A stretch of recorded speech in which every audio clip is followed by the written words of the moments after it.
Living in what I thought was a peaceful suburban community quickly turned into a nightmare when my new neighbor Emma decided my home charging station was her personal Tesla charging spot.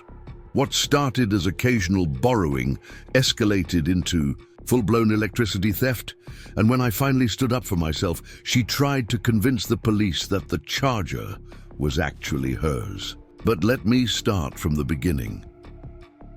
Before you continue reading this shocking story, make sure to subscribe and hit that notification bell to stay updated with more incredible true stories like this one. I live in a charming residential area in Portland where most houses date back to the early 1990s. My home, a modest two-story colonial with white siding and black shutters, sits on a corner lot that I purchased 5 years ago. The property has always been my pride and joy. I've meticulously maintained the landscaping with rows of lavender lining the curved walkway and a Japanese maple taking center stage in the front yard. What makes my property unique is its somewhat unusual layout. While most homes in the area have traditional driveways, mine shares a lengthy U-shaped driveway with my neighbor's house. This arrangement worked perfectly fine for years, primarily because the previous owners, an elderly couple named the Thompsons, were the epitome of considerate neighbors. We had an unspoken rhythm. They'd park their sedan on their side, I'd park on mine, and we'd always make sure to leave enough space for each other to maneuver comfortably. The shared driveway spans about 60 feet, with enough room for 4 cars when parked properly. It's bordered by carefully trimmed boxwood, hedges that Mr. Thompson and I used to maintain together every spring. There's a subtle concrete divider running down the middle, not a full barrier, but more of a gentle reminder of where one property ends and the other begins. This detail would later become surprisingly significant in my story. My side of the driveway has always been my designated parking space, where I'd park my reliable Honda Civic. I work from home as a software developer, so my car doesn't move much during weekdays. This predictable routine made sharing the driveway even easier, until everything changed this past summer. The Thompsons decided to move to Florida to be closer to their grandchildren, and their house was quickly purchased by a property management company. I was initially optimistic about getting new neighbors. After all, our neighborhood has always attracted friendly professional people who take pride in their homes. The property management company spent a few weeks renovating the house, updating its facade and landscaping the yard. It looked great, and I was excited to welcome whoever would move in. Looking back now, I realize how naive I was. Those quiet days of peaceful coexistence with the Thompsons now feel like a distant memory. If only I had known what was coming, how my simple decision to install an EV charger would spiral into months of confrontations, police visits, and eventually a complete overhaul of my home security system. But that's getting ahead of the story. The truth is, I never imagined that sharing a driveway could become such a source of stress and tension. I never thought I'd have to defend my right to use my own electricity or prove ownership of something I'd clearly paid for and installed. But sometimes the biggest challenges come from the most unexpected places, or in my case, from the house right next door. That late June evening when I first saw the moving truck pull up, carrying Emma and David's belongings, marked the beginning of what would become the most stressful chapter of my home ownership journey.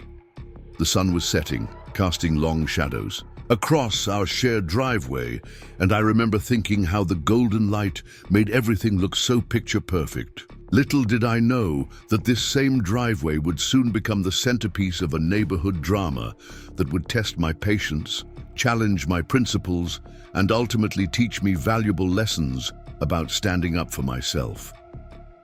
I'll never forget those first few interactions with Emma and David, moments that now seem filled with subtle warning signs I should have noticed sooner. Their moving truck arrived late that June evening, and I decided to be the welcoming neighbor I'd always appreciated. When I first moved in, I walked over with a homemade apple pie, a neighborhood tradition the Thompsons had started years ago. Emma, a tall woman in her early 30s with perfectly styled blonde hair and designer athleisure wear, answered the door with what I'd soon learn was her characteristic half-smile. She had that polished look of someone who spent considerable time maintaining their appearance, and her wedding ring caught the evening light with a flash that seemed to match her Tesla key fob's gleam. David stood behind her, a quieter presence in corporate casual wear, his attention divided between our interaction and something on his phone. "Welcome to the neighborhood," I said, extending the pie. "I'm Alex, your next-door neighbor. I thought you might enjoy this after a long day of moving." Emma's response was polite but distant, as if accepting a delivery rather than a neighborly gesture. "Oh, how quaint," she replied, taking the pie with fingertips as if it might somehow clash with her pristine white kitchen counters visible behind her. "I'm Emma, and this is David. We just relocated from Seattle for my new position at Thompson Tech." The conversation that followed was brief and, in retrospect, telling. While David offered a friendly nod and a genuine thanks, Emma's attention had already shifted to their moving truck. "We have quite a few boxes to unload," she mentioned, clearly dismissing me. "The movers are charging by the hour, you know how it is." Her tone suggested that perhaps I didn't know how it was, actually. Before I could offer to help, something the Thompsons and I had always done for new neighbors, Emma had already turned away, calling out to the movers about being careful with what looked like an expensive piece of modern art. David gave an apologetic shrug before following his wife inside, leaving me standing there with the distinct feeling that the dynamic of our shared driveway was about to change dramatically. Over the next few weeks, I observed their settling-in routine from my home office window, which overlooked our shared driveway. Emma's Tesla Model Y, a gleaming white testament to modern luxury, became a permanent fixture in what had previously been shared space. Unlike the Thompsons' modest sedan that had always been thoughtfully parked to one side, Emma's car seemed to command more and more territory each day, often angled in a way that made it challenging for me to maneuver around. I tried to be understanding at first. Moving is stressful, and everyone has their own adjustment period. Perhaps they weren't aware of the unspoken parking arrangements that had worked so well before. So when Emma's Tesla first blocked my Honda, one morning, I waited patiently for her to move it. When I finally knocked on their door after 20 minutes, David answered, looking somewhat flustered. "Oh, sorry about that," he said, glancing over his shoulder as if checking whether Emma was within earshot. "Emma's on a conference call right now. She'll move it as soon as she's done." It was another 45 minutes before the car was moved, making me late for a doctor's appointment. Emma didn't mention it the next time we crossed paths, and her Tesla continued to dominate the driveway space. Their social life also proved to be vastly different from the quiet evenings I'd grown accustomed to with the Thompsons. Every weekend brought a new gathering of equally well-dressed friends, their luxury vehicles lining our quiet street. The peaceful Sunday mornings I'd once spent gardening were now punctuated by the sound of Emma's friends leaving from their Saturday night gatherings, their laughter and car doors slamming echoing through the early hours. What really caught my attention, though, was their apparent fascination with electric vehicles. It seemed that every guest who visited drove either a Tesla, a Rivian, or some other high-end electric car. Their conversations, which often drifted through my open windows on warm evenings, revolved around charging stations, range anxiety, and the latest EV technology. I found myself inadvertently learning about the various types of charging systems, just by overhearing their animated discussions. Looking back, I should have recognized these early signs of what was to come. The way Emma would occasionally glance at my traditional Honda with what seemed like barely concealed disdain. The increasing frequency of their EV-owning friends' visits, the casual comments about upgrading to modern technology that seemed directed at my choice of vehicle. but at the time I was still trying to maintain the neighborly harmony I'd valued.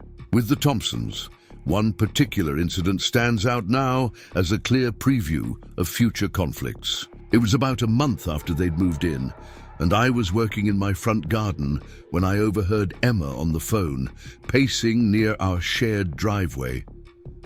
"No, you don't understand," she was saying, her voice carrying that distinctive tone of someone used to getting their way. "The house is perfect, but there's no charging infrastructure. The property management company should have installed it before we moved in. It's basically a necessity these days." She caught me looking up and gave me that same dismissive half-smile I'd seen on moving day, before turning away to continue her conversation in a lower voice. That evening, I noticed David out in their driveway, measuring distances along the concrete and making notes on his phone. Preparing and narrating this story took us a lot of time, so if you are enjoying it, subscribe to our channel. It means a lot to us. Now back to the story. When he saw me watching, he quickly pocketed his phone and went inside, avoiding eye contact. The following weekend brought another of their gatherings, this time with what appeared to be a local EV owners club. The conversation grew louder as the evening progressed, with Emma's voice rising above the others. "It's ridiculous that this neighborhood doesn't have more charging options. We're practically in the dark ages here." The irony of this statement, given what would unfold in the coming months, isn't lost on me now. Throughout these early weeks, I maintained my routine, trying to adapt to the new dynamic while preserving some semblance of the peaceful coexistence I'd enjoyed before. I adjusted my parking habits, started backing into my space to make it easier to leave when blocked in, and even considered leaving notes about the shared driveway etiquette. But something held me back. Perhaps the memory of Emma's dismissive tone when I'd brought over that welcome pie, or the way David seemed to avoid any potential confrontation. Little did I know that these minor inconveniences were just the prelude to a much larger conflict. As summer turned to fall and the Pacific Northwest rain began its steady return, I made a decision that would unknowingly set the stage for the drama to come. I decided to upgrade to an electric vehicle myself, complete with a home charging station. It seemed like a practical choice at the time, a way to reduce my carbon footprint and embrace new technology. I had no idea that this environmentally conscious decision would lead to months of tension, confrontations, and eventually the involvement of local law enforcement. When Emma and David first moved in, I tried to maintain an optimistic outlook despite the early warning signs. However, their true colors began to show more vividly as autumn approached, and with it came a series of events that would set the stage for the main conflict. One rainy October morning, I was enjoying my coffee while working from my home office when I noticed a sleek Porsche Taycan pull into our shared driveway. The driver, a woman who I'd come to know as Emma's sister, Rachel, emerged wearing an outfit that seemed more suited for a fashion show than a casual visit. She'd become a regular visitor over the past few weeks, and like her sister, she carried herself with an air of entitlement that seemed to radiate through the neighborhood.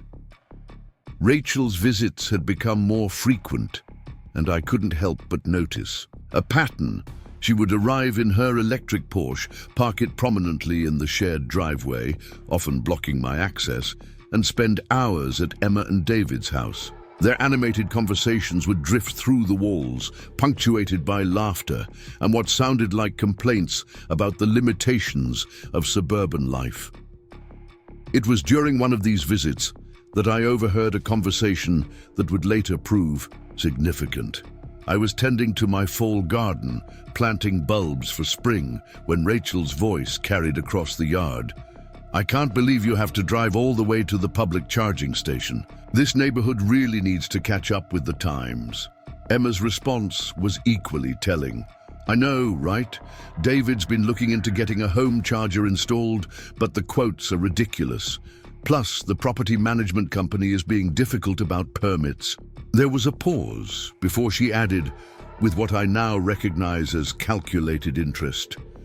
Maybe we should talk to the neighbors about sharing installation costs.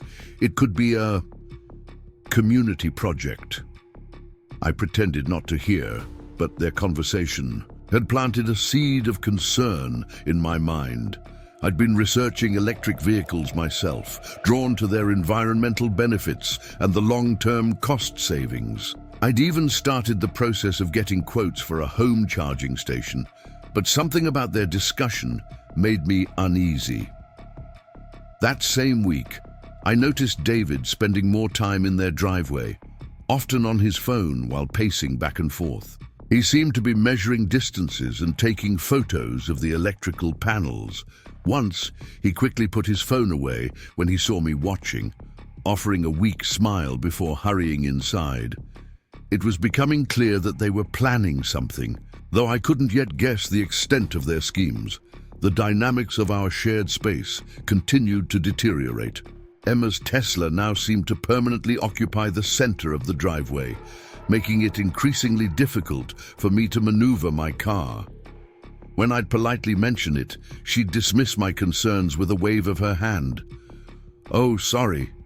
I'll move it. Eventually." It's just so complicated with charging schedules these days.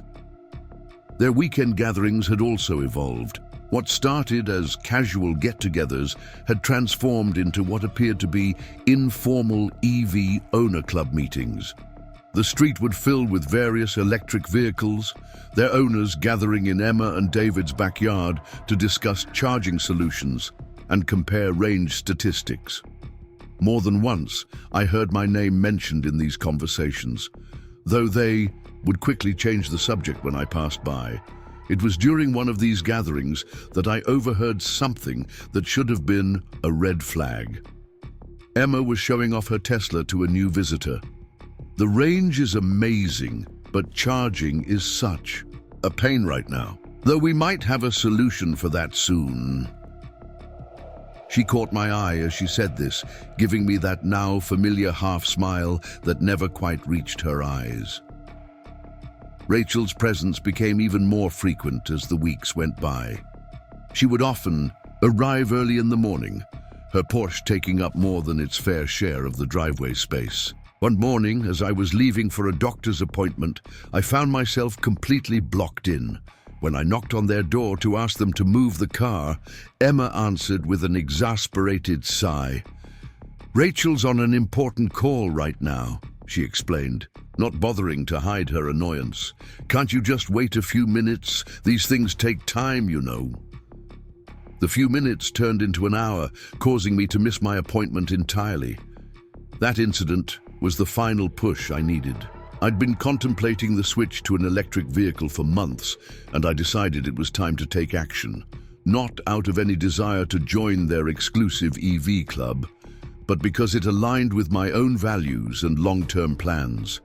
I spent the next few weeks researching various models, eventually settling on a modest but efficient Hyundai Ioniq 5. The day I brought my new car home, I noticed Emma and David watching from their window. The next morning, Emma approached me as I was getting my mail. "Oh, you finally joined the EV revolution," she exclaimed, her tone containing a mix of surprise and something else I couldn't quite identify. "You know, we should talk about charging solutions. David and I have some ideas."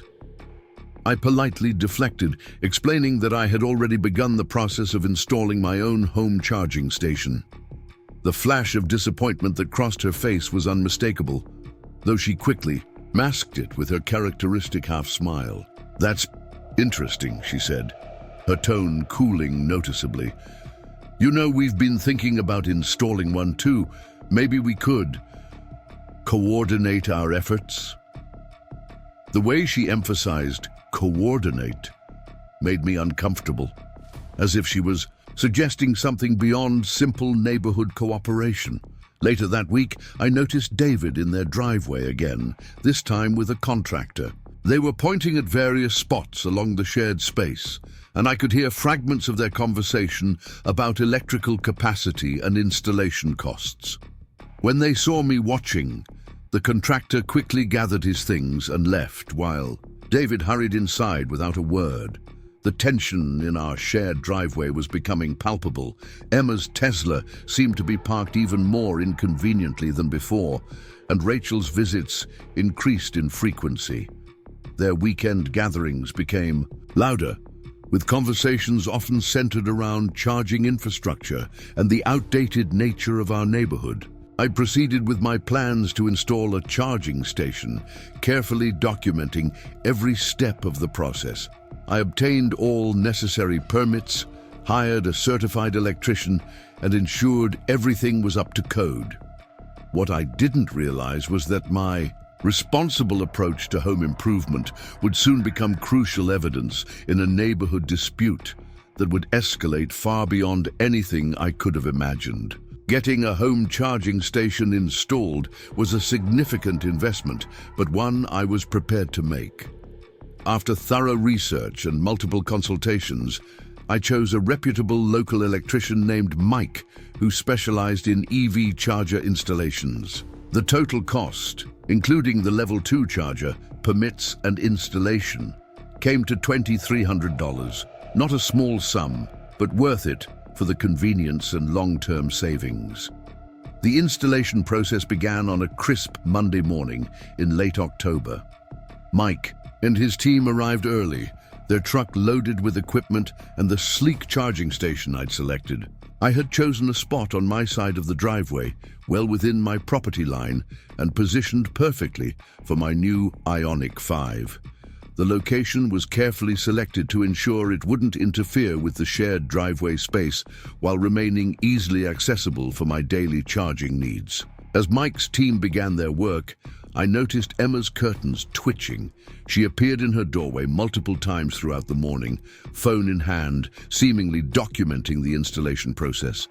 At one point, she even walked over, coffee, cup in hand, to casually observe the work.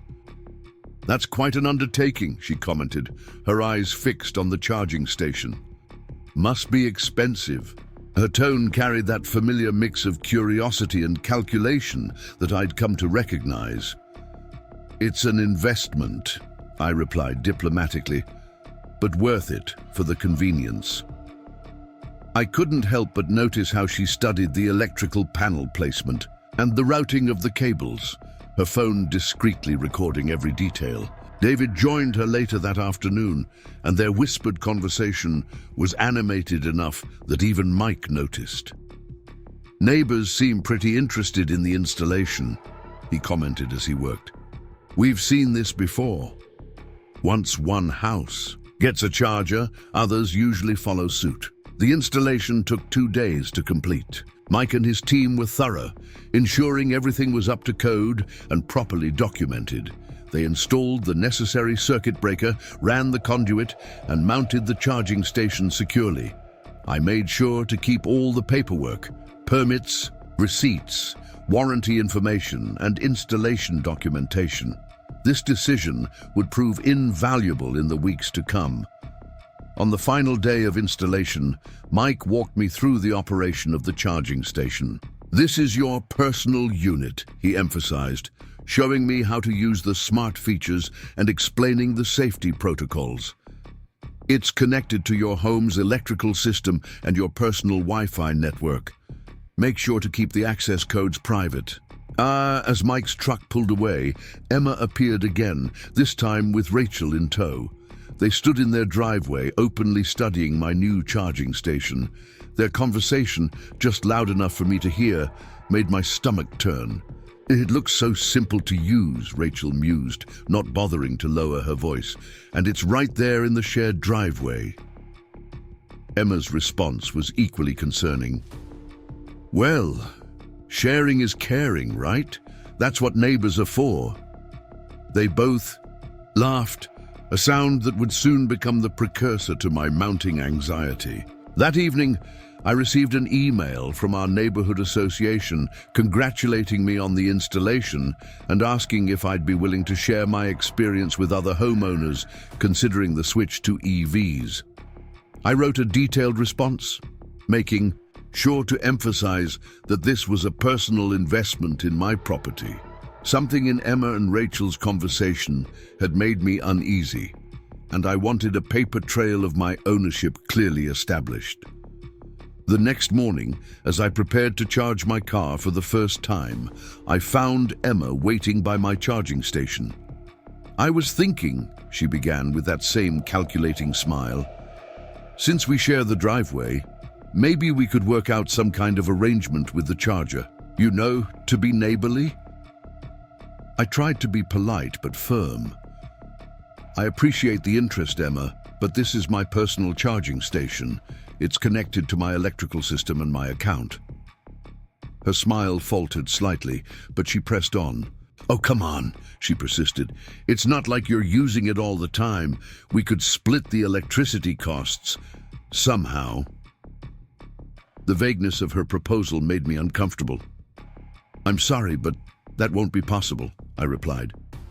"The charger is registered to my account and my vehicle only. It's a liability issue." This wasn't entirely true.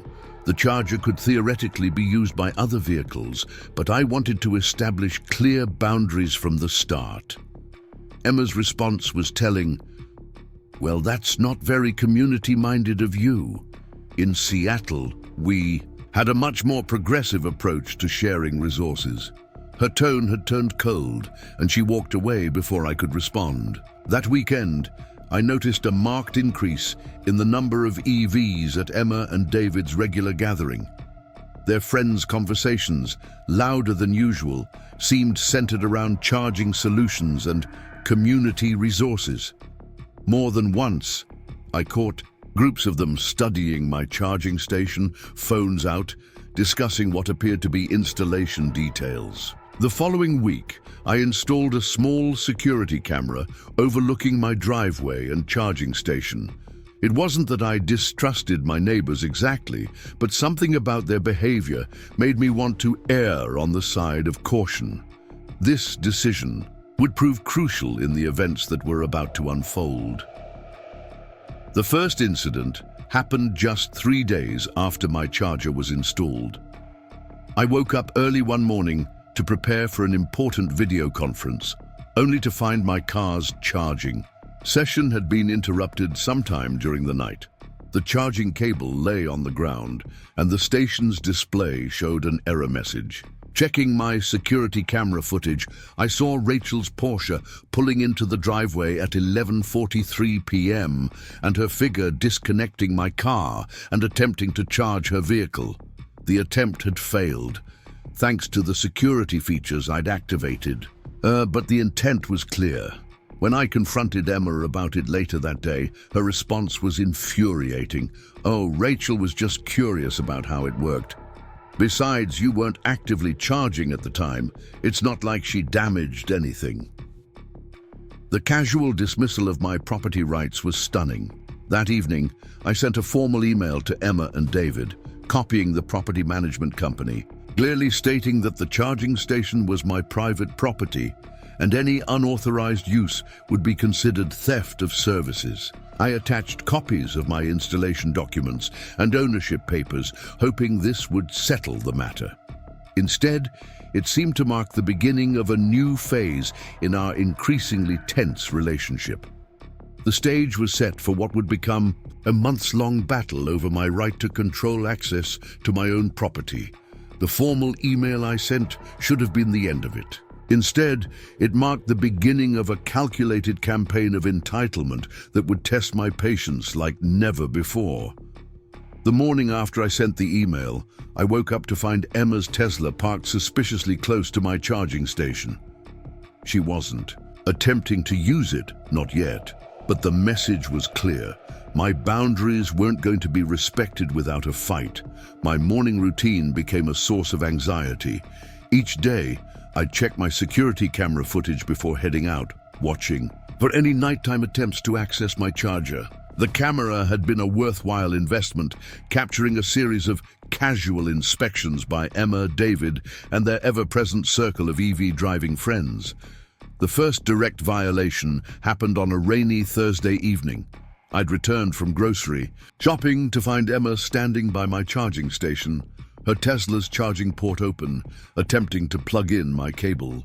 The security camera was recording everything, and I decided to approach the situation calmly but firmly. "Emma!" I called out as I stepped from my car, grocery bags in hand. "What are you doing?"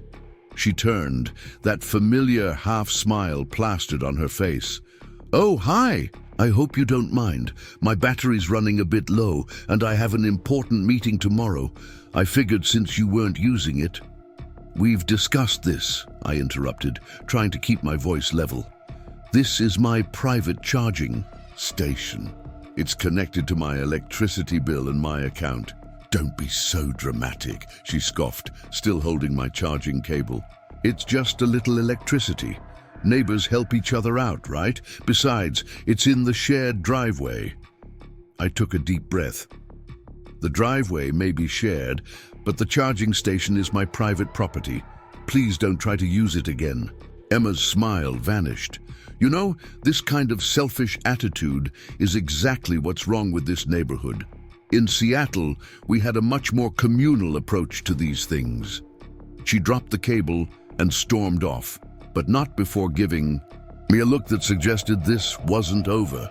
That night, I received a text from David. "Hey, sorry about earlier. Emma can be a bit direct sometimes.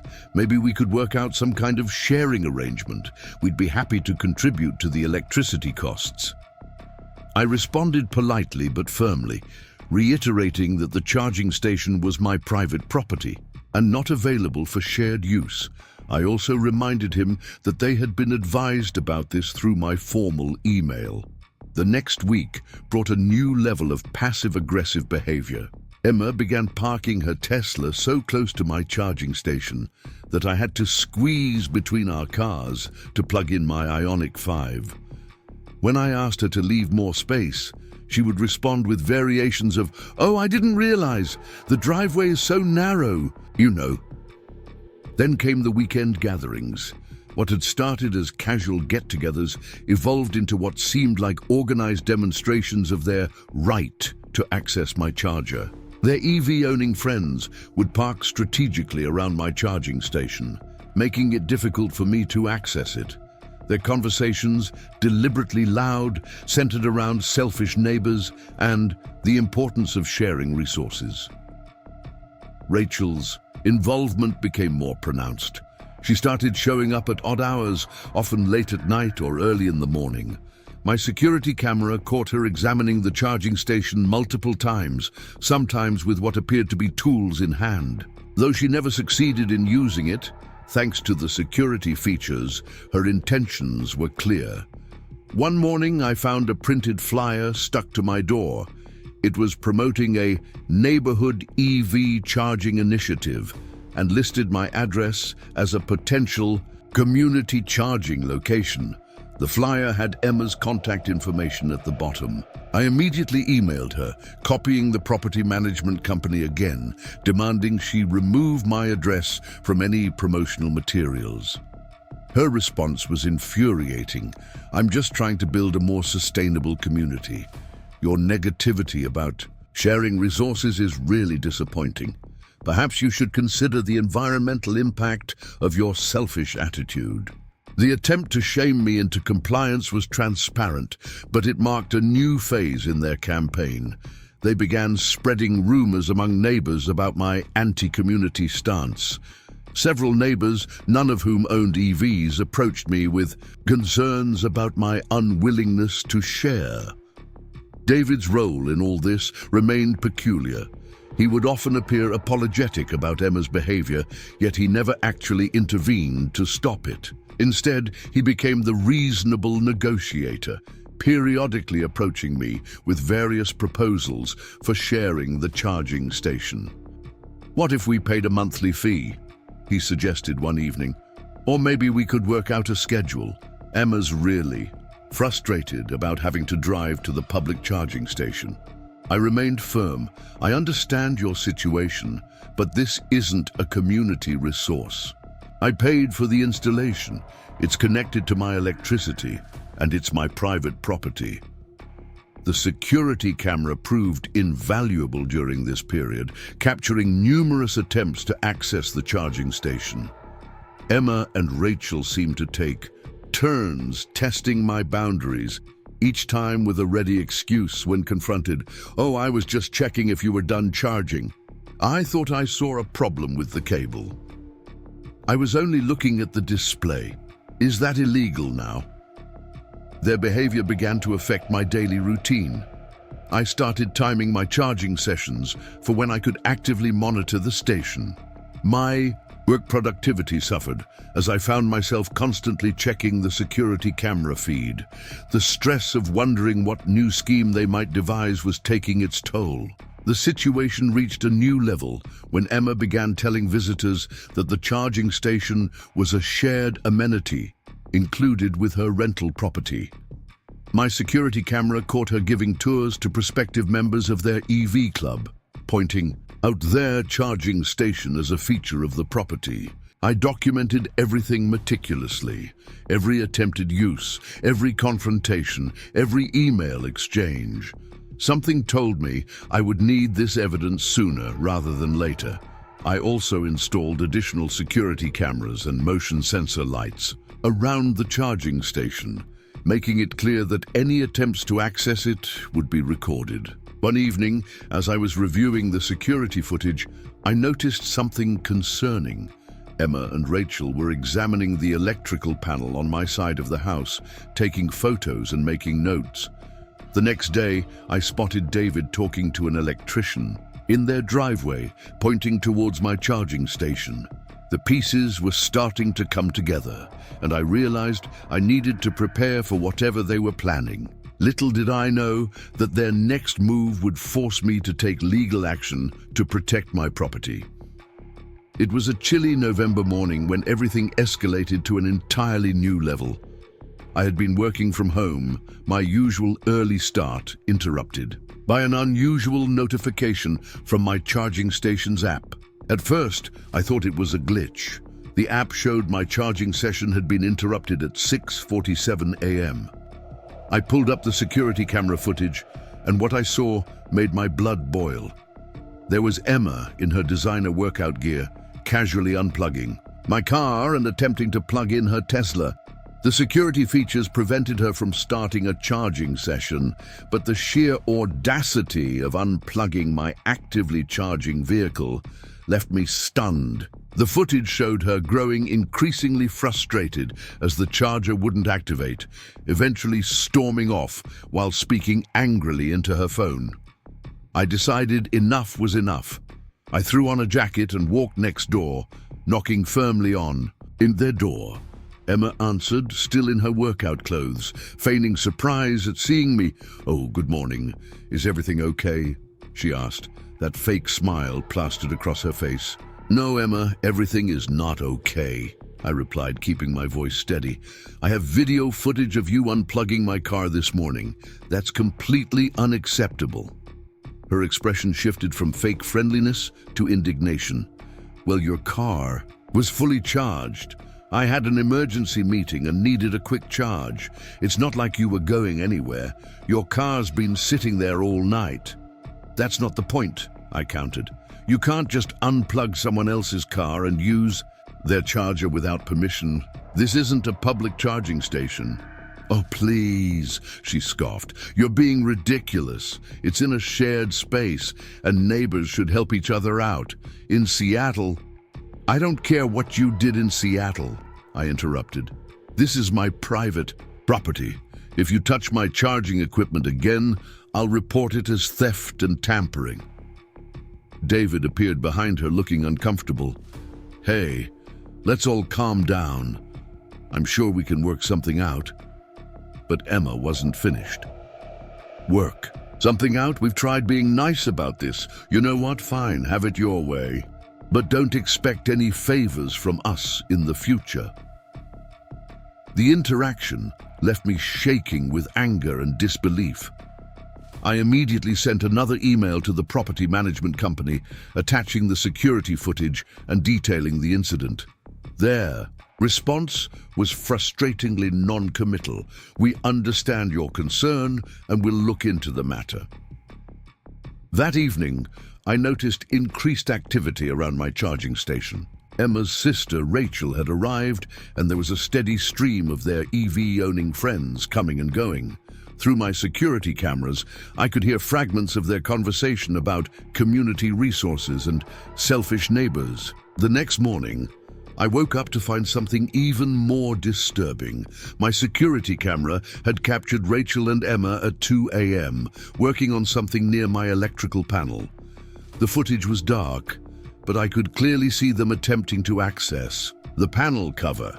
Thankfully, it was locked, and they eventually gave up. I immediately called my electrician, Mike, and asked him to check if anything had been tampered with. He came by that afternoon and confirmed that while they hadn't managed to access the panel, there were scratch marks around the lock. "This is serious," Mike warned. "Tampering with electrical equipment isn't just illegal, it's dangerous. You should report this to the police." I was reluctant to escalate things to that level, but I documented everything and added additional security measures. I installed better lighting and another camera specifically focused on the electrical panel. I also posted clearly visible private property, no unauthorized use signs around the charging station. The signs seemed to enrage Emma further. That evening, she hosted another gathering of their EV club, and I could hear her loud voice carrying, "Across the driveway. Can you believe this? Private property signs in a shared driveway. Some people just don't understand the concept of community." The next week brought a new tactic. Instead of directly tampering with my equipment, they began a campaign of subtle harassment. They would park their cars in ways that made it difficult for me to access my charger, always being careful to stay just within the bounds of the shared driveway agreement. Their friends would accidentally leave their car doors open while parked next to my charging station, making it nearly impossible for me to plug in my car. David continued his role as the reasonable negotiator, approaching me one evening as I was struggling to access my charger around their strategically parked vehicles. "Look," he said, keeping his voice low, "Emma's just frustrated. We've been getting quotes for our own charging station installation, but the costs are pretty high.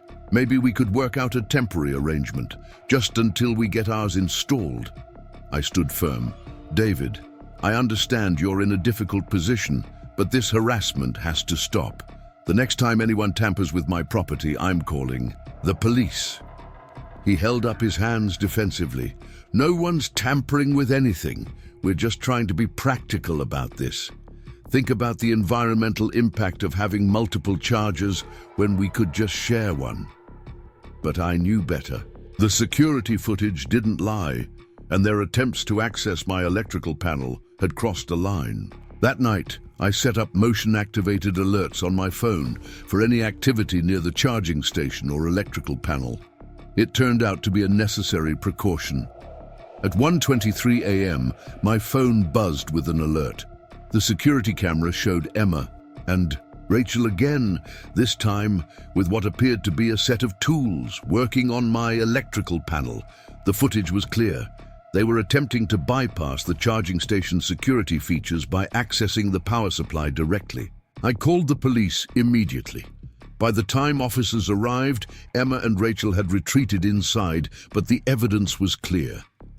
The responding officers took my statement and reviewed the security footage. They noted the attempted tampering and advised me to file a formal complaint. "This is more than just a neighborly dispute," one officer explained. "Attempting to tamper with electrical equipment is a serious offense. You should also contact your insurance company and document everything." Filing a police report marked a significant escalation in our conflict, but Emma and David's reaction to it surprised even me. Instead of backing down, they seemed to take it as a personal challenge. The morning after the police visit, I found an official-looking letter taped to my front door. It was from their lawyer, claiming that my charging station was illegally installed in a shared space and demanding its immediate removal. The letter was clearly meant to intimidate me, but it only strengthened my resolve. I immediately contacted my own lawyer, Susan Martinez, and sent her all the documentation I had meticulously gathered: installation permits, property line surveys, security footage, emails, and photographs of their tampering attempts. "This is a clear case of harassment," Susan assured me after reviewing the evidence. "Their legal threats are baseless. You followed all proper procedures for the installation, and it's entirely on your property. We'll respond to their lawyer, but don't remove anything." While the lawyers exchanged correspondence, Emma and David's behavior took an even darker turn. They began spreading rumors throughout the neighborhood that I had installed the charging station illegally, telling anyone who would listen that they were the actual victims in this situation. One morning, I overheard Emma on the phone in their driveway, her voice deliberately loud. "Yes, we're pursuing legal action.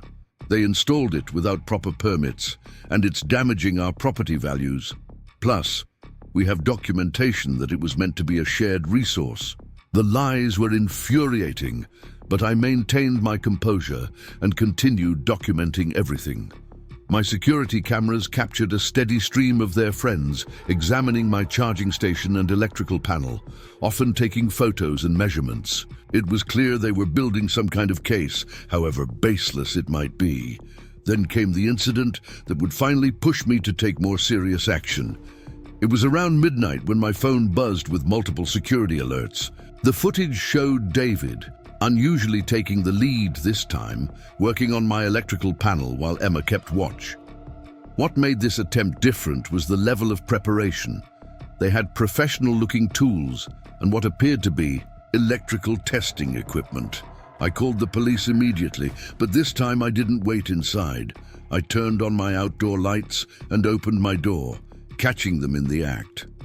Emma's usual composed demeanor cracked as the floodlights illuminated their activities. "What do you think you're doing?" I demanded, my phone recording everything. Emma recovered quickly, putting on her familiar condescending smile. "Oh, we're just conducting a safety inspection. As residents of this shared property, we have concerns about the electrical setup." A safety inspection at midnight? Without permission or proper certification.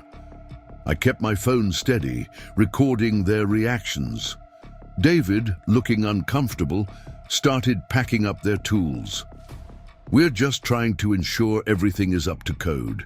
You wouldn't want any accidents, right? The only accident here would be if you electrocuted yourselves tampering with my electrical panel," I responded. "The police are on their way, and this time I'm pressing charges." Emma's fake smile vanished. "You're being ridiculous. We have every right to inspect shared property components. Our lawyer will hear about this. Your lawyer can explain to a judge why you're attempting to tamper with private electrical equipment in the middle of the night," I countered. The sound of approaching sirens caused them to retreat quickly to their house, but not before Emma turned and hissed, "This isn't over. You can't hog resources in a shared space and expect no consequences." When the police arrived, I showed them the fresh evidence of tampering and the security footage. This time, the officers were more concerned, noting that the specialized tools indicated premeditation. "This is beyond a simple neighbor dispute," Officer Rodriguez explained. "Attempting to tamper with electrical equipment is a serious offense. We'll need to file a more detailed report, and you should consider getting a restraining order." The officers knocked on Emma and David's door, but unsurprisingly, they refused to answer. Through my security cameras, I could hear them inside, apparently on the phone with their lawyer. The next morning, I received an email from their lawyer claiming that their clients were conducting a legitimate safety inspection of shared property components. The email threatened legal action if I continued to obstruct their right to ensure the safety of their living space. My lawyer's response was swift and decisive. She sent a comprehensive letter outlining all the documented instances of harassment and attempted tampering, along with copies of my permits and property surveys. She also included statements from the electrician who installed my charging station, confirming that all work was properly done and that recent damage to the electrical panel was from unauthorized tampering attempts. This stops now, her letter concluded. Any further attempts to access my client's electrical equipment will result in immediate legal action and criminal charges. Your clients have no right to conduct safety inspections of private property, and their actions constitute criminal trespassing and attempted theft of services. The letter seemed to give Emma and David pause, but only briefly. That weekend, they hosted another gathering of their EV club, and I could hear Emma loudly discussing their legal options and the need to stand up to neighborhood bullies who don't understand the concept of shared resources.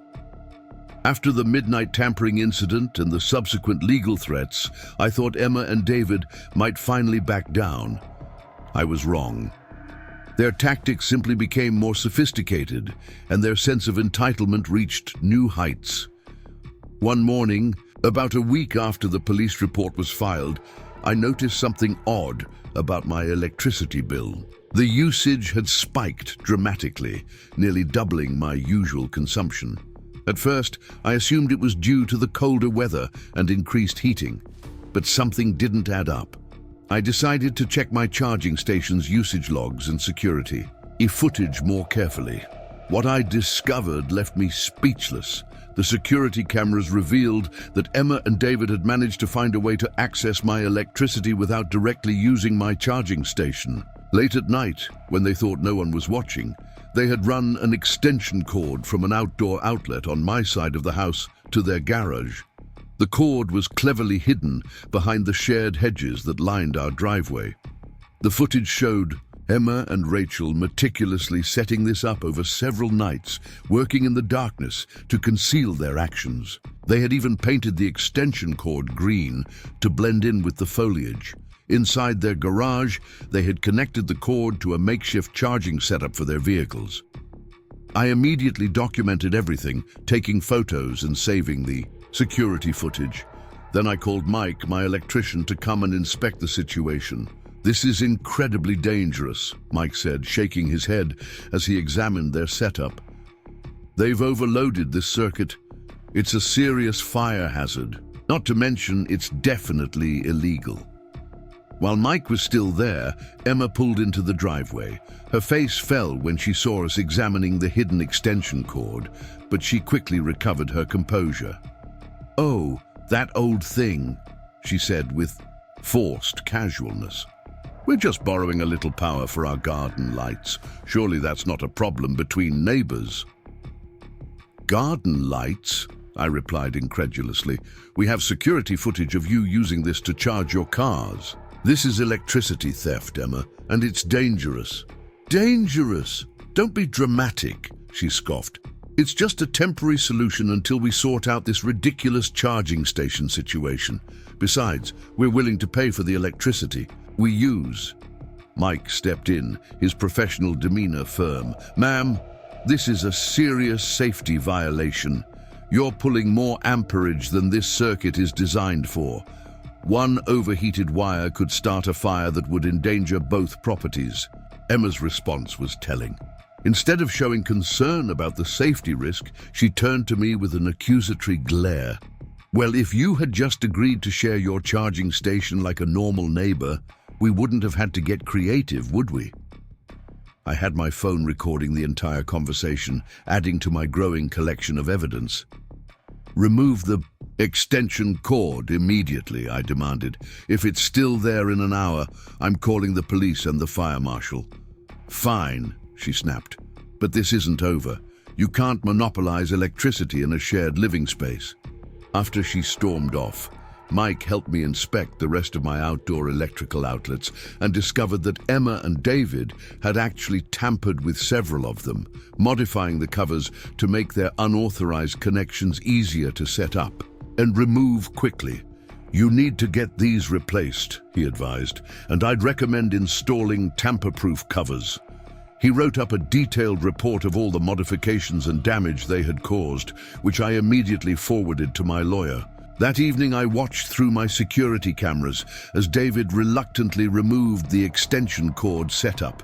However, their next move proved they weren't giving up. They were just changing tactics. The following day, a white van pulled into their driveway.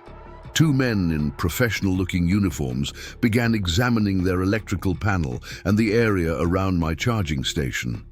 Through my security cameras, I could hear Emma telling them, "Yes, as you can see, the previous owners installed the charging station as a shared resource. We just need you to restore our access to it." I immediately went outside to confront them. The workers, it turned out, were from a local electrical company, and Emma had told them she was the property owner trying to rectify an issue with a communal charging station. "I'm the actual owner of that charging station," I informed them, showing them my installation documentation and permits. It was never a shared resource, and any modification would be unauthorized and illegal. The workers, looking embarrassed, quickly packed up their equipment. As they left, I overheard one of them telling Emma, "Ma'am, we can't help you bypass someone else's electrical equipment. That would be illegal." Emma's face was livid as she watched them drive away. She turned to me, her usual facade of politeness completely gone. "You think you're so clever, don't you? But you can't guard that charger 24/7. Sooner or later you'll slip up, and when you do..." "Are you actually threatening me now, Emma?" I asked, making sure my phone was recording. "Because that would be a really bad idea after everything you've already done." She didn't respond, just turned and walked away, but her expression made it clear that this conflict was far from over. That night, I installed additional security cameras and motion sensor lights around all my electrical outlets and panels. The HOA meeting was scheduled for a Tuesday evening at the community center. I spent the days leading up to it gathering all my documentation, installation permits, property surveys, police reports, security footage, electricity bills showing the unauthorized usage, and Mike's detailed report about the dangerous tampering attempts.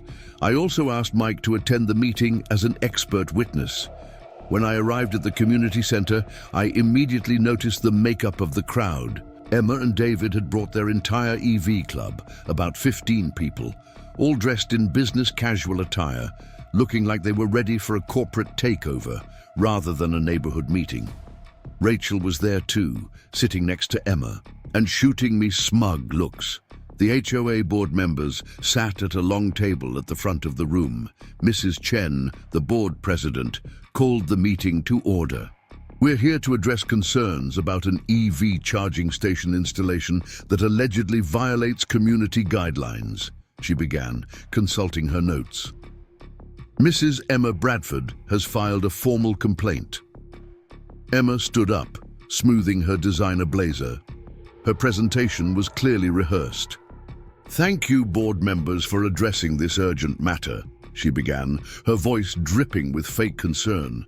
"As many of you know, our neighborhood has always prided itself on community spirit and shared resources.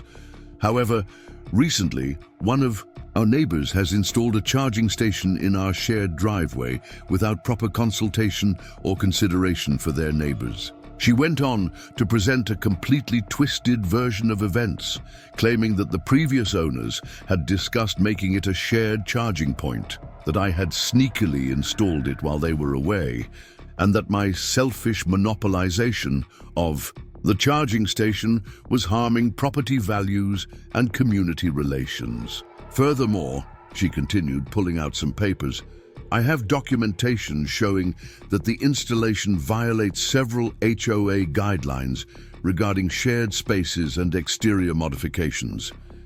As she spoke, her EV club friends nodded in agreement, occasionally making sympathetic noises. David sat quietly, looking uncomfortable but not intervening. When it was my turn to speak, I approached the front with my carefully organized evidence. "Board members, I'd like to present the facts," I began, maintaining a professional tone. "First, here are the original installation permits, showing that I followed all proper procedures."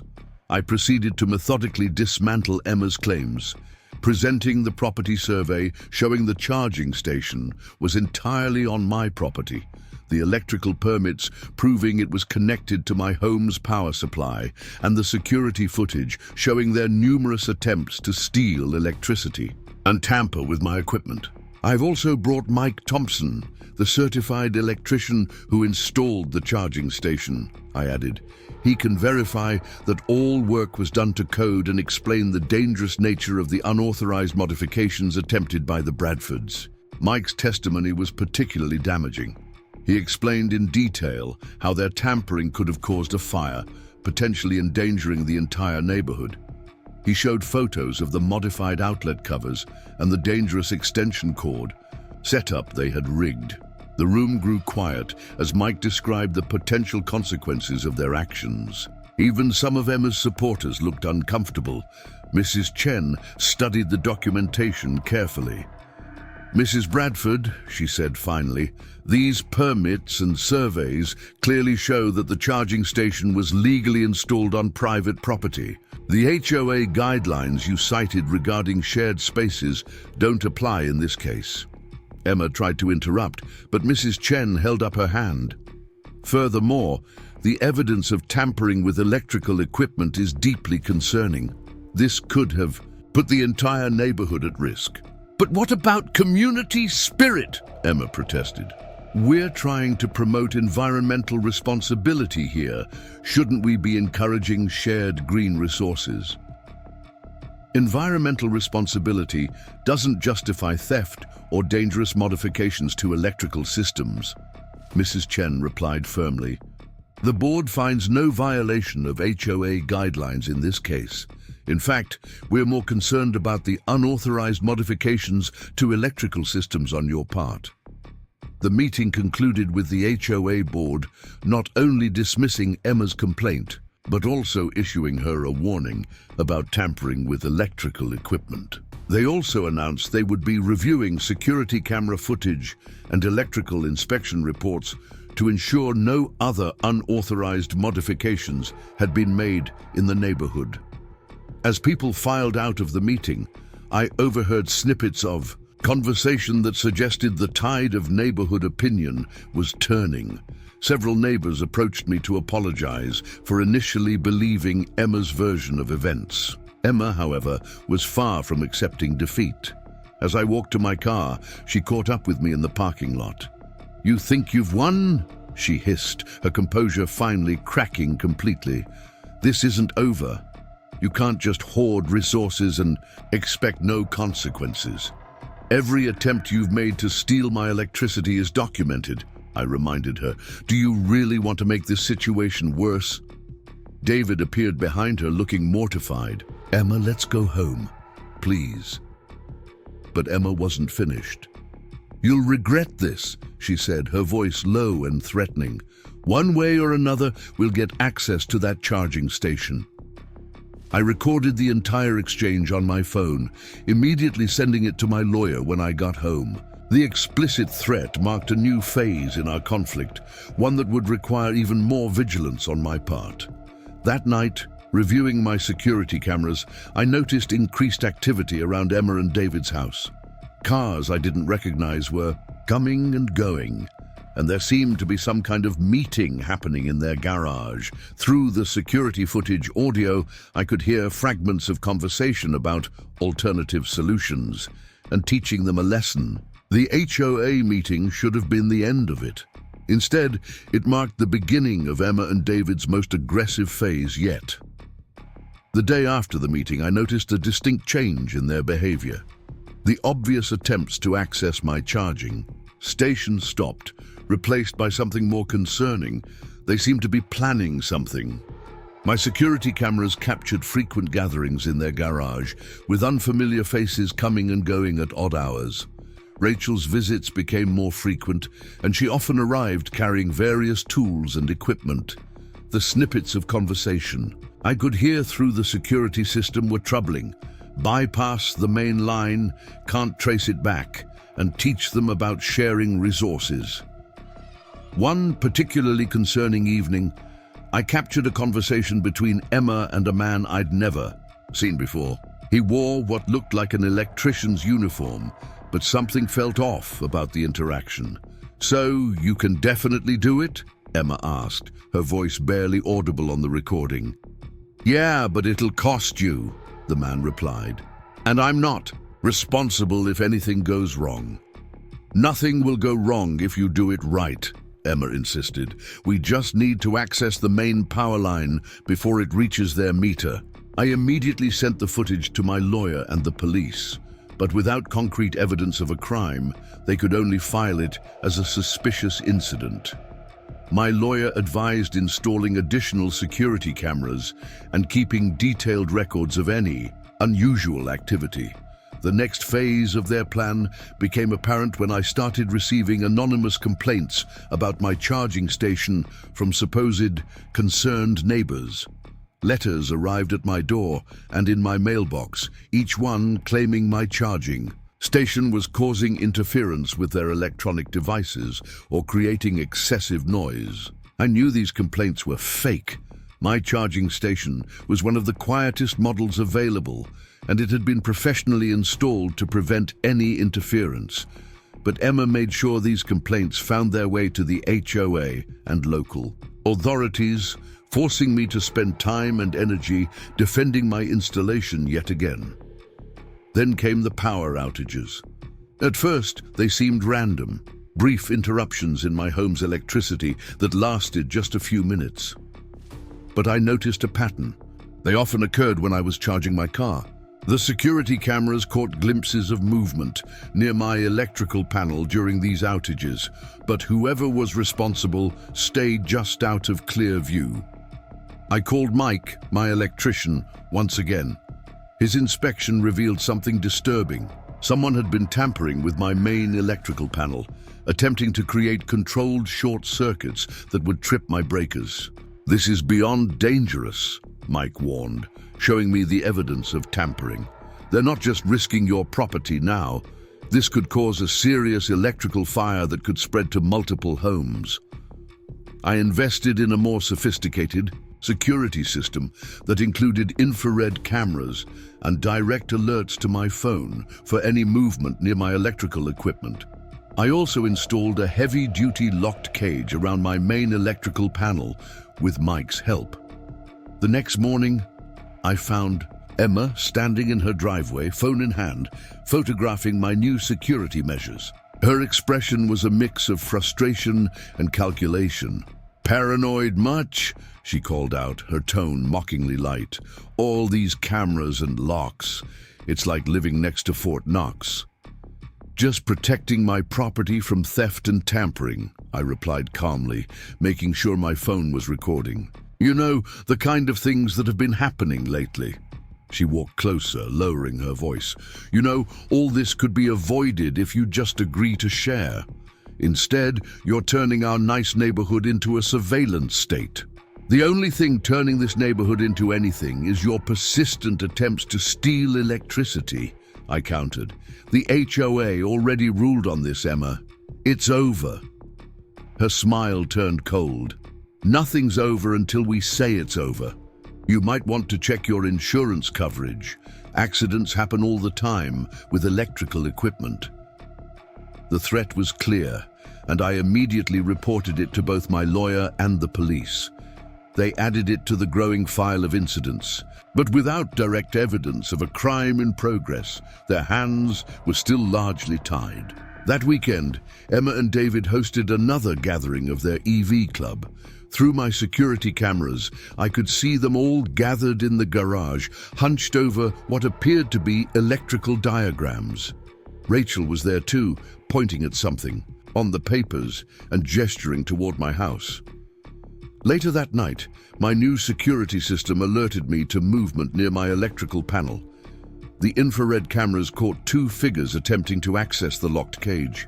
When my security lights activated, they quickly retreated.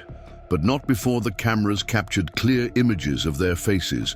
It was Rachel and one of the unfamiliar men from their earlier garage meeting. I called the police immediately, and this time they responded quickly. Though Rachel and her accomplice had fled, the officers found tools left behind in their haste, including equipment designed to bypass electrical meters. "This is getting serious," Officer Rodriguez said, bagging the evidence. "They're moving from simple theft to potentially dangerous tampering. We'll need to step up patrols in your area." The next morning, Emma acted as if nothing had happened, even waving cheerfully as she left for work. But I noticed David watching me nervously as I showed the police the security footage. He seemed increasingly uncomfortable with the escalating situation. Later that afternoon, I received an unexpected visit from David. He glanced nervously over his shoulder before speaking. "Look," he said quietly, "things are getting out of hand. Emma's. She's not thinking clearly about this anymore. She's obsessed with accessing your charging station and some of these people she's bringing in. I don't trust them." David's warning left me unsettled. After our conversation, I upgraded my home security system one final time, adding a direct connection to a professional monitoring service. The company installed additional motion sensors and even panic buttons in several rooms of my house. The cost was significant, but given the escalating situation, it felt necessary. That same evening, my cameras caught Emma in what appeared to be a heated argument with David in their driveway. Their voices carried clearly through the night air. "You talked to them, didn't you?" Emma's voice was sharp with accusation. "After everything we've planned." "This has gone too far," David replied, his voice strained. "The electrical tampering, the suspicious people you're bringing in, someone could get hurt." "The only one hurting anyone is them," Emma shot back, "with their selfish hoarding of resources that should be shared. We had a plan, David, a plan that would solve everything." Their argument continued inside, but the implications were clear. Whatever they had planned, it was serious enough to finally push David to warn me. I spent that night reviewing all my security footage from the past week, looking for anything I might have missed. What I found was disturbing. Late-night meetings in their garage with people who looked more like criminals than electricians. Rachel making detailed notes while studying my electrical setup. Strange vehicles parked briefly in their driveway at odd hours. I compiled all of this information and sent it to my lawyer and the police. The next morning, I woke to find my charging station completely dead. The security cameras showed that around 3 a.m., two figures had managed to cut power to the unit without triggering any alarms. They had somehow accessed a junction box I didn't even know existed, hidden behind the shared hedges. I called Mike immediately, and his investigation revealed something shocking. They had dug beneath the hedges to access the main power line before it reached my meter. The modification was crude but effective, designed to divert power directly to their garage while bypassing both my charging station and their own meter. "This is incredibly dangerous," Mike explained, showing me the exposed wiring. "They could have electrocuted themselves, started a fire, or caused a major power surge. We need to call the power company and the police right now." While we waited for authorities to arrive, Emma emerged from her house, looking surprisingly calm. She walked over to where Mike was documenting the illegal modification. "Is there a problem?" she asked innocently, as if she hadn't orchestrated this entire situation. "You know exactly what the problem is," I replied, my phone recording everything. "This illegal wiring could have killed someone." "Illegal wiring? I don't know what you're talking about," she said with exaggerated confusion. "Maybe you should have your electrical system checked. These older homes can be so problematic." The arrival of the power company technicians and police interrupted her performance. The technicians' report was damning. The modification was both recent and deliberate, clearly designed to steal electricity while creating a fire hazard that could have affected multiple homes. The police took extensive photos and gathered evidence, including tool marks that matched the equipment they'd recovered during the previous attempt. This time, they had enough to act on. As the officers approached Emma to question her, her composure finally cracked. "This is ridiculous," she exploded. "We have every right to access power in a shared living space. You're the ones stealing from the community by hoarding resources." The officers exchanged glances as Emma continued her tirade, now recording her outburst on their body cameras. Her claims became increasingly bizarre, insisting that she had documentation proving the charging station was community property, that I had somehow stolen it from the previous owners, that she had rights to the power supply. David appeared in their doorway, looking defeated. When the officers asked him to provide a statement, he shocked everyone by telling the complete truth. It was all Emma's idea, he admitted, ignoring his wife's glare. The tampering, the illegal modifications, all of it. She became obsessed with accessing the charging station after they denied her permit to install her own. Rachel helped her find people who could modify the electrical systems. I tried to stop it, but Emma's face contorted with rage. "Shut up, David. You don't know what you're talking about." She turned to the officers, attempting to regain her composed demeanor. "This is all a misunderstanding. We were simply trying to correct an unfair situation where one neighbor monopolizes shared resources." The officers weren't buying it. After taking statements from everyone, including Mike's professional assessment of the dangers posed by the illegal modification, they informed Emma that she would be charged with attempted theft of utilities and criminal tampering with power equipment. As they led Emma to the police car, she made one final scene, shouting about community rights and shared resources. Rachel, who had arrived during the commotion, started recording everything on her phone while yelling about police harassment. The officers remained professional, calmly explaining the charges and reading Emma her rights. David stood in their doorway, looking both relieved and devastated, as his wife was placed in the back of the patrol car. The aftermath of Emma's arrest sent shockwaves through our quiet neighborhood. The local news even picked up the story, though they kept names anonymous. Local resident arrested for elaborate utility theft scheme.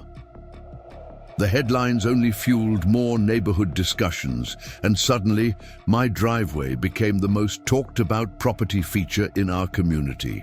In the days following Emma's arrest, David approached me with a formal apology.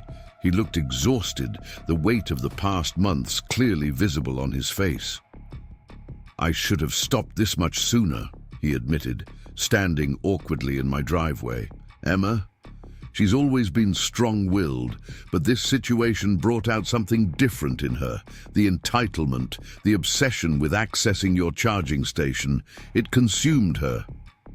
He explained that they had received quotes for installing their own charging station months ago, but Emma had refused to pay for it, insisting that sharing mine was the environmentally responsible choice. When that failed, she began recruiting people from their EV club to help her gain access to my electricity, eventually connecting with some questionable characters who promised to solve her problem. The legal consequences were severe. Emma was charged with multiple offenses: theft of utilities, criminal tampering with power equipment, and attempted fraud. Rachel faced charges as an accomplice, particularly for her role in the electrical tampering attempts. The evidence was overwhelming. My security footage, the power company's documentation of the illegal modifications, and David's testimony painted a clear picture of their premeditated scheme. During the court proceedings, more details emerged. Emma's lawyer attempted to paint her actions as a misguided attempt to promote environmental responsibility and community resource sharing. The judge wasn't impressed. Environmental consciousness does not justify theft or endangering public safety, the judge stated firmly. Your actions could have caused a fire that endangered the entire neighborhood. Emma received a suspended sentence, significant fines, and was ordered to pay restitution for all the damage caused to my electrical system. She was also required to attend counseling sessions to address her entitled behavior. Rachel received community service and a stern warning about her future conduct. The property management company finally took action as well. Given the criminal charges and the dangerous modifications to the property, they initiated eviction proceedings against Emma and David. David, who had cooperated with authorities, was given time to find new accommodation, but Emma was barred from the property except to collect her belongings under supervision. The aftermath brought unexpected changes to our neighborhood. The HOA implemented new guidelines for EV charging station installations, using my documentation as a template for proper procedures. Several neighbors who had been considering electric vehicles approached me for advice on installing their own charging stations, wanting to do things the right way. Mike, my electrician, became the neighborhood's go-to expert for EV charging installations. "You wouldn't believe how many calls I'm getting," he told me while doing a final inspection of my repaired electrical system. "Everyone wants to make sure they're following proper procedures now." The power company used my case as an example in their public safety campaigns, highlighting the dangers of unauthorized electrical modifications. They even invited me to speak at a community safety seminar about the importance of proper electrical installations and the risks of tampering with power equipment. As for my charging station, I had it relocated to my garage, not out of fear, but because it simply made more sense for security and convenience. The move required some additional wiring work, but it was worth it for the peace of mind. David moved out quietly one weekend, leaving me a final note. "I'm sorry for everything. You were right to stand your ground. Emma's actions were inexcusable, and I should have done more to stop her. I hope you can forgive my part in this mess." The last I heard, Emma and Rachel were banned from joining any local EV owners clubs, their story serving as a cautionary tale about entitlement and respecting property rights. Emma's social media posts about community resource sharing and environmental justice stopped abruptly after the court case, replaced by a conspicuous silence. Looking back on this ordeal, I realized it taught me valuable lessons about standing up for myself and the importance of documenting everything. The experience also showed me how entitlement can escalate from minor inconveniences to dangerous criminal behavior when left unchecked. The peace and quiet I'd originally sought in this neighborhood finally returned, though now with a greater appreciation for security measures and clear boundaries. My new garage-based charging station works perfectly, and the shared driveway is once again just that, a simple shared space without drama or conflict. For anyone dealing with entitled neighbors or property disputes, my advice is simple. Document everything, know your rights, and don't be afraid to involve authorities when necessary. Sometimes standing your ground isn't just about protecting your property, it's about maintaining the safety and security of your entire community. As for me, I'm just glad to have my peaceful life back, charging my car without drama and enjoying the quiet neighborhood I originally moved here to find. Up next, you've got 2 more incredible stories waiting for you. If you enjoyed this tale of entitlement and justice served, you won't want to miss these. Just click and start reading. Thanks for joining me on this wild journey. Don't forget to subscribe and hit that notification bell to stay updated on more incredible true stories like this one. Share your own experiences in the comments below. Have you ever dealt with entitled neighbors? How did you handle it?